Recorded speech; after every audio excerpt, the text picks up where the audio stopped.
Ham Radio 3, ham radio excitement. Okay, it's not skydiving, which I did for a living for a number of years, or paragliding, hang gliding, soaring, which I did for many years, but I have discovered something in retirement that excites me just as much as my old aviation interests. This is fantastic. For the last 2 weeks, I've attended the once-a-week astronomy net using my $5 5-watt walkie-talkie, but couldn't make contact with my 10-watt, $124 mobile unit. Most modern ham radios are computer programmable, and they need to be, since these radios have between 100 and 200 channels, and each channel has 8 or more parameters.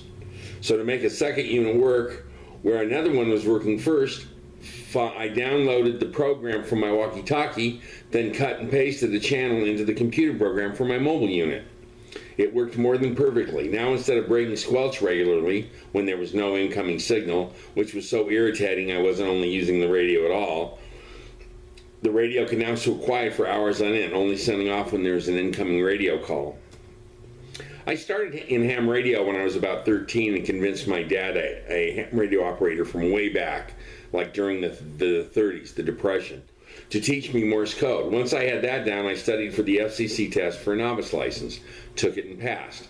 By the time I was 16, this was in 1974, I had my first station set up on a hilltop in Golden, Colorado, and started to make contacts across the country for a total cost of less than $100.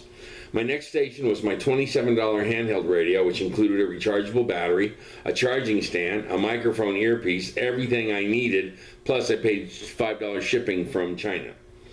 Overcoming my most recent issue where my $27 radio worked, but my $125 radio didn't work, is a sort of challenge that hams face with radios, antennas, feed lines, and tuners as they try to expand the capabilities of their station. Next year, I'm buying a high-frequency radio that can communicate around the world, so for me, it will be another round of radio, antenna, and feed lines.